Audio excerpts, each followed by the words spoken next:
এবার চাউর হয়েছে মার্কিন পপ তারকা লেডি গাগার বিয়ের খবর। ব্যক্তিজীবনে অনেকের সঙ্গে প্রেমের সম্পর্কে জড়িয়েছেন এই সঙ্গীত শিল্পী। তবে গত 4 বছর ধরে মাইকেল পোলানস্কির সঙ্গে সম্পর্কে রয়েছেন তিনি। এবার তাকেই হবু বর হিসেবে পরিচয় করালেন এই গায়িকা।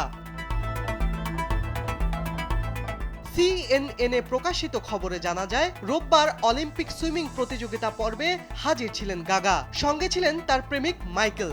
সেখানে ফ্রান্সের প্রধানমন্ত্রী গ্যাব্রিয়েল আতালের কাছে মাইকেলকে হবু বর হিসেবে পরিচয় করিয়ে দেন লেডি গাগা। টিকটকে ফ্রান্সের প্রধানমন্ত্রীর পোস্ট করা একটি ভিডিওতে সেই দৃশ্য দেখা গেছে। স্যান্ডেলিনা সো, রূপচর্চায় আভিজাত্য। প্রেমিককে হবু বর হিসেবে পরিচয় করানোর ওই ভিডিও সোশ্যাল মিডিয়ায় ছড়িয়ে পড়েছে।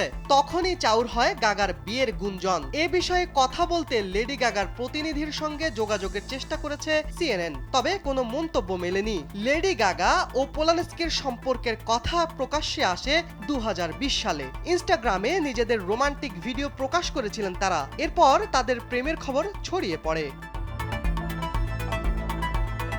শিবলি আহমেদ, কালবেলা।